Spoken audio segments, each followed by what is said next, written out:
Hoje a gente vai falar sobre a vida, né? Sobre as adversidades da vida.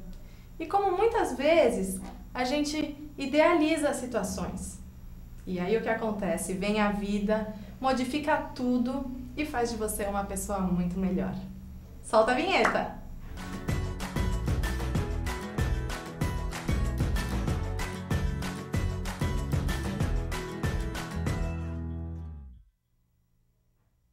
Oi, mamães!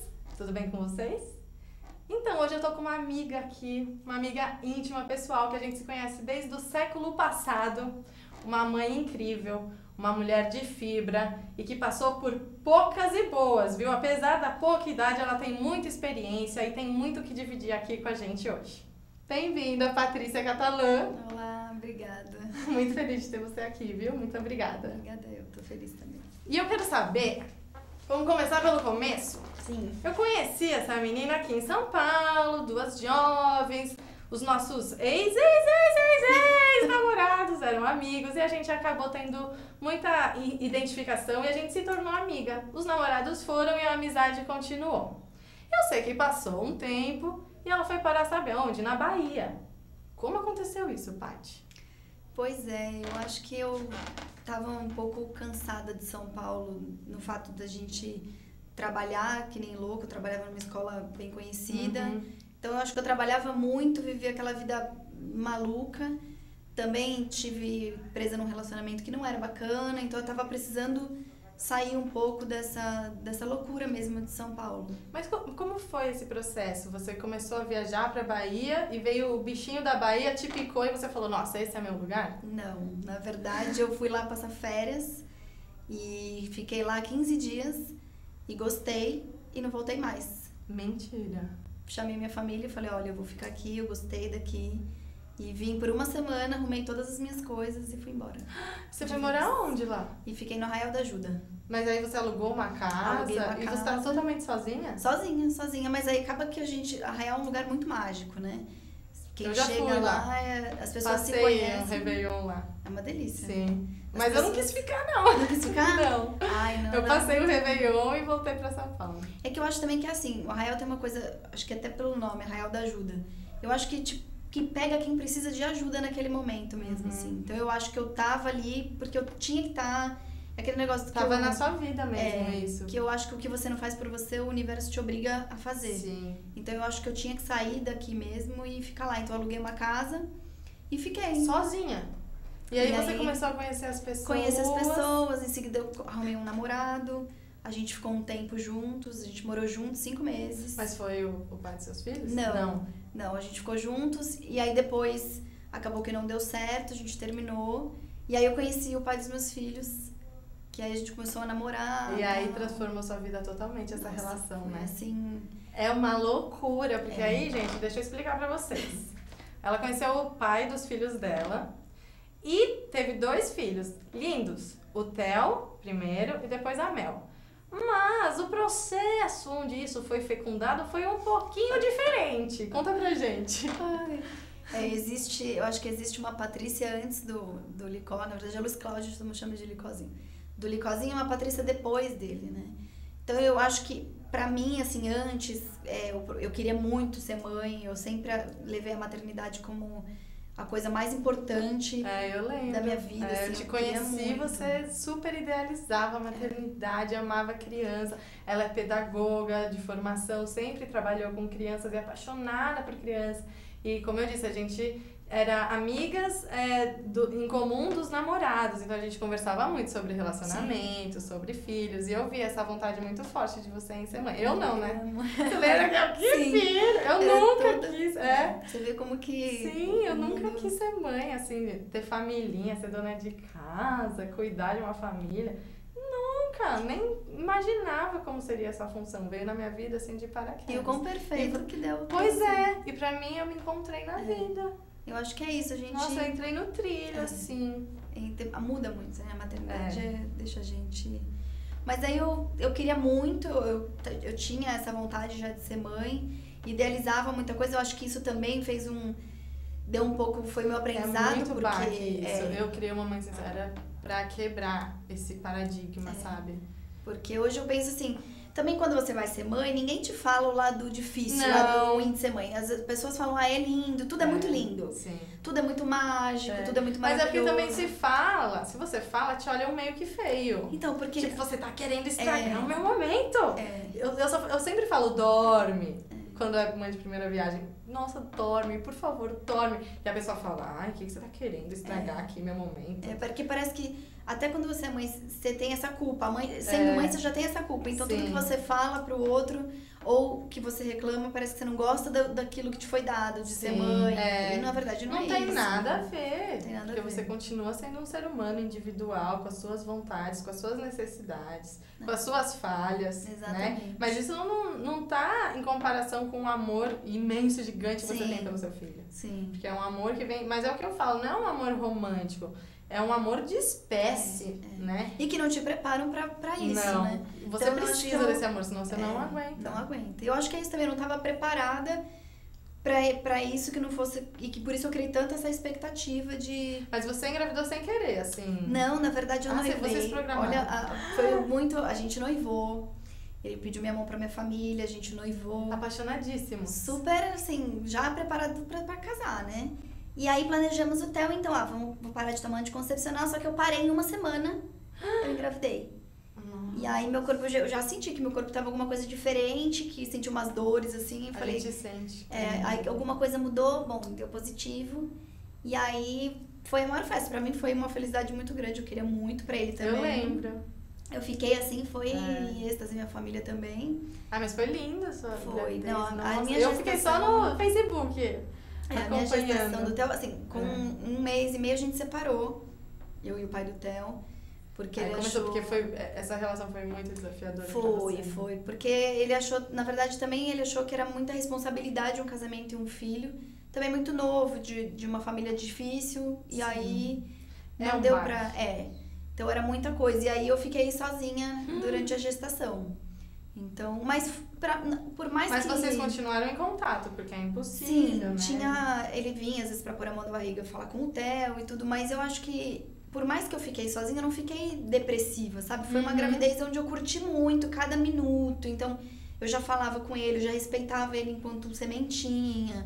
Então, pra mim, foi uma coisa que foi muito tranquila, né? Em nenhum momento você se desesperou, por exemplo, eu estou sozinha, como que eu vou ficar sem ele? Você sempre teve certeza que, do jeito que fosse, ia dar tudo certo? Sim, sempre. Você tinha essa fé dentro de você? Sim, tinha certeza que... Eu creio muito em Deus, então quando ele foi embora, bom, agora a nossa situação é essa, eu cuido de você, você cuida de mim, e já entreguei pra Deus e fui. Sozinha em casa? Fui. Com a família toda em São Paulo?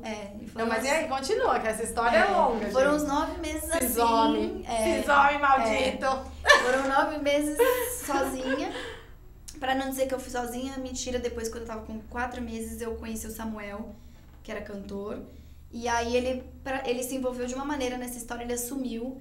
Então eu preciso dar o crédito dessa história pra ele, senão ele até vai ficar chateado. Ele assumiu mesmo, assim, a minha gravidez comigo. Ficou comigo até os 9 meses.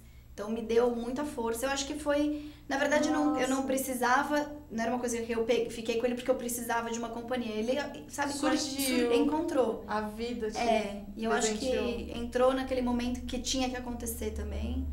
E foi super parceiro comigo. Então, quando eu vim pra São Paulo pra ter o Theo, ele me esperou. Então, foi... Mas e aí, vocês continuaram? Não, né? Só que não. Porque aí, o que depois eu vim pra cá... Então, aí cheguei em São Paulo pra ter o Theo, perto da minha família. E ele ficou na Bahia. E aí, quando eu cheguei aqui, idealizei um parto também. Queria muito um parto que se chamava Nascer Sorrindo. Como que é isso? O Cláudio Basmal, tem um médico só no Brasil que faz esse parto. E aí eu queria, porque é um parto que a criança nasce é parto normal. E você tá numa sala, assim, cheia de estrelas, com música. E a criança nasce. E quando o seu batimento se iguala com o batimento cardíaco da criança, ele corta o cordão. Só quando os dois estão no mesmo batimento. Na mesma frequência. E aí dá banho do lado, assim, é uma coisa bem linda, quando acontece, né? Quando dá certo de acontecer. No seu No caso, meu caso, o que aconteceu? Eu esperei até 42 semanas, assim, o limite do limite pro Theo dar os sinais, porque eu queria que ele, mesmo que fosse cesárea, que ele desse os sinais de que ele estava pronto Sim, pra estourar a bolsa. pra chegar. E aí começou as contrações e estourou a bolsa e não conseguimos fazer um parto normal, ele não saía, porque ele era muito grande. Então a gente teve que partir pra cesárea. E aí... Mas foi com esse médico? Foi. Também foi muito legal o parto, assim. É que o batimento dele começou a diminuir muito, então a gente teve que fazer uma cesárea de emergência. Acho que talvez a gente não deveria ter esperado tanto, já que sabia que ia ser uma cesárea, né? Mas aí fizemos a cesárea, mas também foi lindo. Foi com música, o pai veio pra cá, então deu o primeiro banho ali do lado. Então foi muito legal também. A gente pega o bebê, já amamenta na hora e fica um tempo, uma meia hora com ele. Então uma coisa que... Ah, isso é ótimo. Eu demorei 5 horas pra ver a Clara. Então, que a gente às vezes, hoje em dia já não acontece tanto, né? É um parto diferente. Se eu tiver um segundo filho, eu não vou permitir isso. Então. Foi a única coisa que eu é um momento é um momento muito seu, com o bebê, que é tão... e o nascimento do bebê é um choque pro bebê. É muito traumático, assim, você sair de um lugarzinho e ir pra um outro lugarzão. E pra nós também, que é uma coisa assim, é seu, né? Sair aquela, né, tão... Mas tão eu não idealizei nada, assim, eu só queria que saísse saudável, queria normal, tudo, mas eu nem me informei sobre parto, né? Então ela saiu, ficou 5 horas longe, eu senti, mas eu falei, não, tá bem, estão cuidando dela. Sabe, a ignorância é uma bênção. Ajuda. A ignorância foi uma bênção nesse sentido, porque também deu tudo certo com o meu parto, tudo. Inclusive, no meu canal do YouTube tem o último vídeo que eu postei ontem, é sobre o meu parto. Quem quiser, clica lá, é Mamãe Sincera, canal no YouTube da Clarissa. E aí me ajudou muito, e ela chegou super saudável e tal. Mas eu falo que a minha maternidade começou realmente quando eu peguei nos braços, depois de 5 horas que ela já tinha nascido. Sim. Mas vamos lá, e aí você voltou com o Lico? Voltei. Aí mas não. o cantor, coitado. Não, aí eu ainda fiquei aqui na quarentena. Na verdade, pra você ver como que é pra uma... Porpério é assim... Não, e pra você ver, eu saí da maternidade, fui ter o Theo num dia, o Samuel tava me amando. Quando eu saí na maternidade, que eu peguei o Theo, eu tô saindo na porta da maternidade, ele me liga, eu achando, ele vai falar alguma coisa, né? Eu falei, tô saindo da maternidade com o Theo, ele conhecia uma pessoa. Juro, assim, nesse momento pra mim foi... Eu não conseguia nem segurar o Theo, assim, minha avó veio do meu lado, assim, pra mim foi bem difícil, foi um momento... Não, e os hormônios já estão lá embaixo. Que você tá assim, né? Nossa, muita coisa. Sabe o que é o porpério. Então foi assim, a quarentena pra mim foi muito difícil, porque a gente nem se falou, ele não me atendia, então também não tive que respeitar esse momento. Então Nossa, mas você tem um karminha com homem tenho pesadinho, muito, assim, né? forte, acho que deve ser... Não sei o que você fez. Tem algumas de outras vidas aí, porque, gente... É punk mesmo. É cada história. E aí não deu certo, acabou que... Mas aí, olha, eu voltei pra Bahia depois da quarentena com o Theo. E aí cheguei lá, ele tava me esperando pra pedir perdão. Samuel? E querer assumir o Theo e me assumir. E eu acho que assim, aí nesse momento, eu acho que a gente fica tão...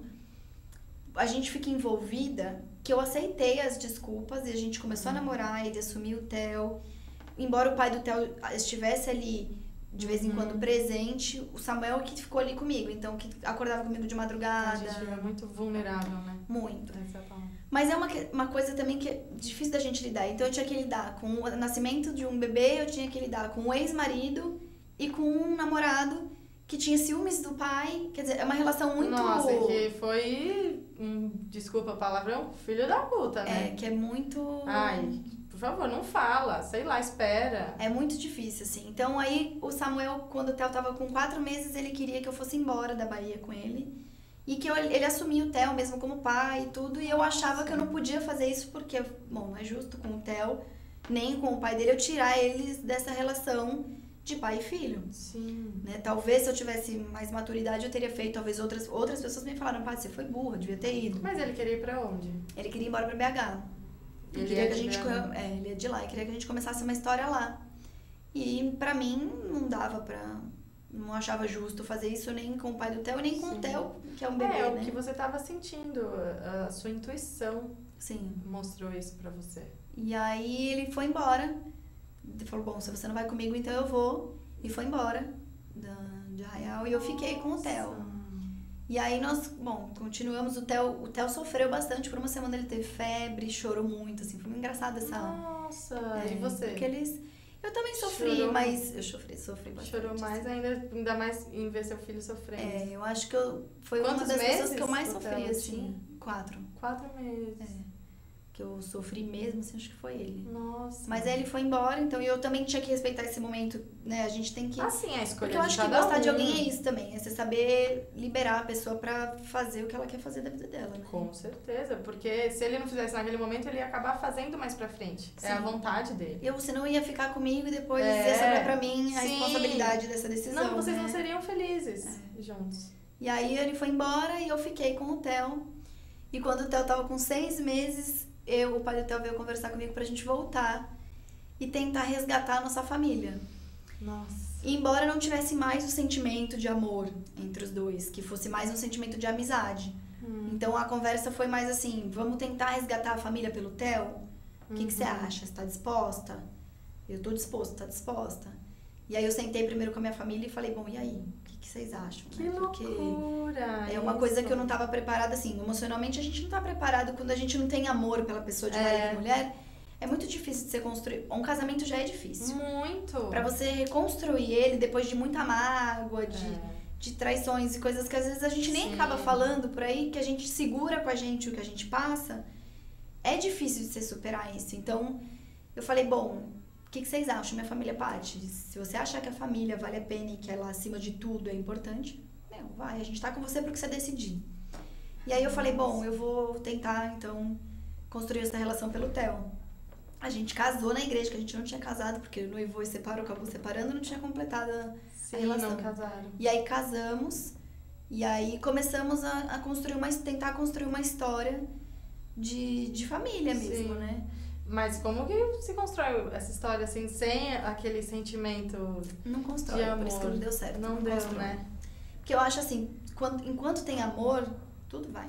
Mas quando não tem, mesmo que seja um amor de amigo, não é amor de marido, diferente. As coisas são diferentes. Pra você superar o que já passou, você tem que amar a pessoa assim demais pra poder passar pra frente. Sim. Né? E o outro tem que estar disposto duplamente pra fazer aquilo dar certo. Mas né? é uma coisa que é do coração e muitas vezes o mental, ele é mental e não tá ligado ao seu coração. Mente é mente, coração é coração. E o coração, ele tem que ser natural, né? A coisa tem que acontecer naturalmente, porque tá no seu destino ou porque tá na sua vida. Não é uma coisa que você escolhe e você impõe e você controla. Sim. Né? Sim. Infelizmente. Então foge das nossas mãos. Foge. Né? Mas também eu acho que esse é o aprendizado. Sim. Né, Paty? Porque se você não tivesse feito essa escolha e tido essa experiência, você não teria aprendido o que você precisa. Com certeza. Eu hoje eu acho que a travessia ela é muito mais importante do que qualquer coisa. Assim, eu dou muito valor. Eu acho que essas coisas que eu fui aprendendo me tornaram muito mais fortes, assim, então muito mesmo. São coisas que a gente vai pegando e vai... Errinhos que a gente vai vendo e fala, pô, podia, sabe, ter dormido sem essa, mas foi bom pra mim pra eu poder ir pra frente. A gente precisa cometer os erros. Precisa, não tem como. Não tem e como. A gente às vezes acha que pelos nossos filhos valem tudo, né? Não. E aí que eu acho que é importante a gente saber que às vezes a gente se sacrificar pelo filho, tudo tem um limite, porque quando você se sacrifica, você sacrifica o filho também. Sim. Então aquele negócio de, eu tô fazendo às vezes o que nem eu fui fazer achando que era melhor pro meu filho, né? E talvez não. Acho que pra ele foi até pior, porque sofreu, né? Acaba quando a relação não dá certo, eles sofrem mais. Ah, lógico, e tem os desentendimentos, as brigas, que as crianças acabam... A decepção, então... E elas assistem muitas vezes brigas, e isso também é ruim. É normal, eu acho que todo mundo briga na frente de filho. Quem fala que não é mentira, uma discussão e tal. Mas se você continua... Se aquilo é frequente, né? Então, o que você quer criar pro seu filho? Que ambiente você quer criar? Né? Eu sempre peso muito na história da felicidade, porque eu acho que é um ponto fundamental. Então, se a mãe tá feliz, se a mãe faz escolhas que a deixam plena, os filhos, eles enxergam isso. Sim. E é esse o exemplo que eles levam pra vida. Então, muitas vezes a gente julga, porque a mãe deixa com a babá o dia inteiro, porque não aguenta ficar e tem que trabalhar. Só que aquela mãe é muito mais feliz trabalhando do que ficando em casa cuidando do filho, de bode da vida. É que eu acho que as pessoas julgam muito, né? O problema tá aí. É isso que eu acho engraçado. Depois que você vira mãe, como que você consegue julgar o outro? É. Eu fico um pouco indignada com isso. Nossa, depois que você vira mãe, tudo muda. Você é um outro ser humano. Sim. Deixou ali uma casca e Sim. entrou uma outra pessoa, Sim, né? você enxerga o mundo, as pessoas de É. outro jeito, porque todo mundo é pai, todo mundo é mãe. Aí você fala, ah, tá, agora eu entendi por que aquilo, daquilo, seus pais, a sua mãe, Eu acho que a seus maternidade avós. veio pra te tornar uma pessoa melhor. Sem Então, como que você dúvida. julga, né, o outro? É. Eu me lamento, assim. Eu acho que a gente somos seres humanos que temos opiniões e julgamentos o tempo inteiro, mas o que a gente tem que tentar é se colocar no lugar do outro. Sim. Sabe? Não tem problema julgar, porque a gente julga, é natural. Não tem como não... Sim. Você cria uma opinião sobre aquilo, você tem uma primeira impressão, mas se coloca no lugar daquela pessoa. Sabe? Analisa também os resultados daquela atitude. Sim. Não fica só querendo colocar pra baixo ou querendo se policiar pra julgar menos enaltecer. mesmo. Talvez o julgar seja menos. natural, mas guarda aquilo um pouco antes de criar exatamente. uma opinião formada. Espera um pouquinho pra ver. Todo mundo tem uma história por trás daquela pessoa, né? Daquela atitude. Todo mundo tá sofrendo algum drama.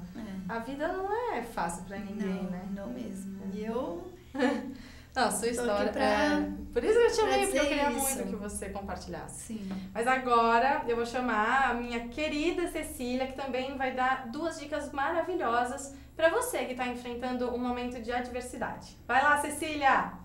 Gente, tudo bem? Tô aqui para dar mais uma pílula de coaching para vocês. Hoje eu decidi falar sobre problemas. E por que falar sobre isso, né? A gente tem problemas um atrás do outro, quando a gente resolve um, aparece outro. E se a gente esperar o momento da nossa vida que a gente não vai ter problemas para ser feliz, talvez a gente nunca seja feliz. A ideia com o meu vídeo é falar não dos problemas mais desafiadores da vida, aquelas missões que a gente passa, né? Mas dos perrengues do dia a dia, das coisas que tiram a gente do eixo, tiram a gente do sério, geram emoções negativas. E que a gente não pode criar expectativa de não passar por esse tipo de perrengue. A gente vai passar. O que é interessante a gente pensar é o seguinte: o mesmo fato pode acontecer a 2 pessoas e essas 2 pessoas reagirem de formas muito diferentes. Então, digamos que eu, super atrasada, derrame o café em mim de manhã e fique extremamente irritada com isso. Isso pode acontecer com outra pessoa e ela não vai ficar irritada. Digamos que eu tô lá vivendo meu dia e alguém é super grosso comigo. Eu posso ficar extremamente triste por isso ter acontecido. Mas se a mesma coisa acontecer com a outra pessoa, ela não vai ficar tão triste assim. Então, o que a gente entende o que a gente considera problema não é necessariamente o fato, e sim o nosso pensamento sobre o fato, né? A nossa interpretação daquilo. E que bom que é a nossa interpretação, porque se a gente parar para pensar, a gente não consegue mudar os fatos, mas a gente consegue mudar os nossos pensamentos sobre os fatos. Vamos pensar assim: como é que eu vou cuidar melhor das minhas emoções nesses probleminhas que acontecem todos os dias na nossa vida, mudando os meus pensamentos? E aí, o que eu quero falar para vocês é o seguinte: não vamos criar expectativa de eliminar qualquer sofrimento. Não é isso, a gente só vai tentar se adaptar melhor à realidade, certo? Para isso, a técnica se pergunte mais, e algumas perguntinhas específicas que eu vou te ensinar aqui.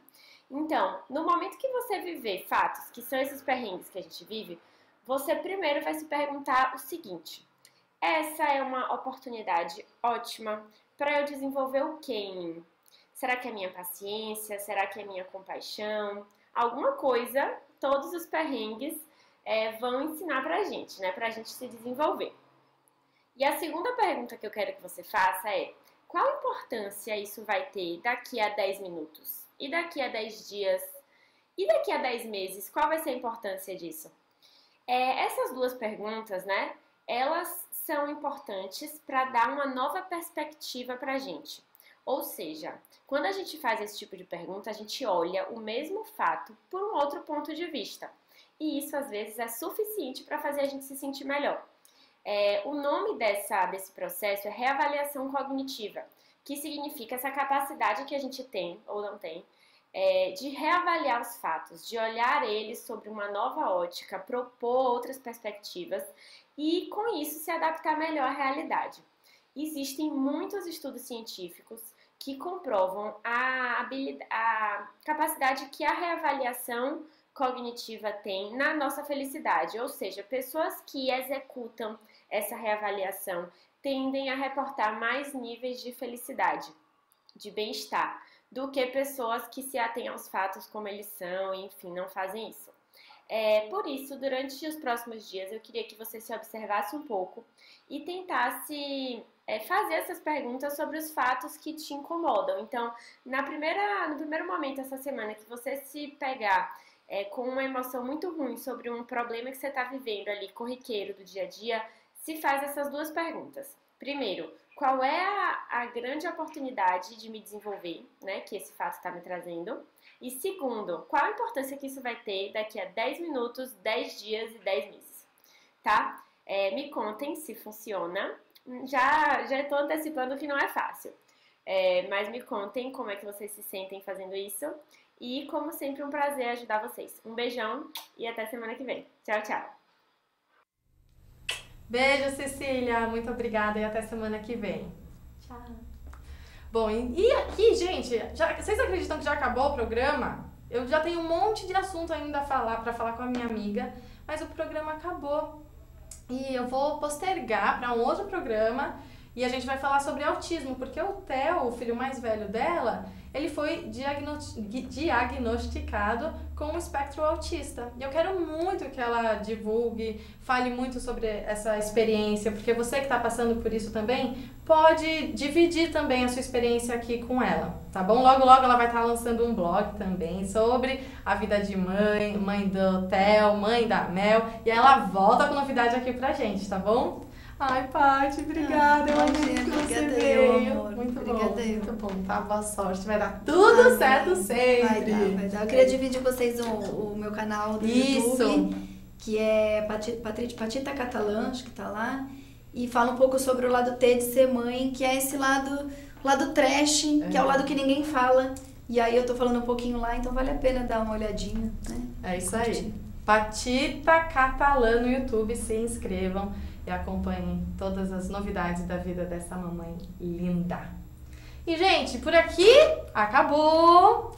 Eu gostaria de passar uma mensagem para vocês, que é a seguinte: o inverno nunca falha em se tornar primavera.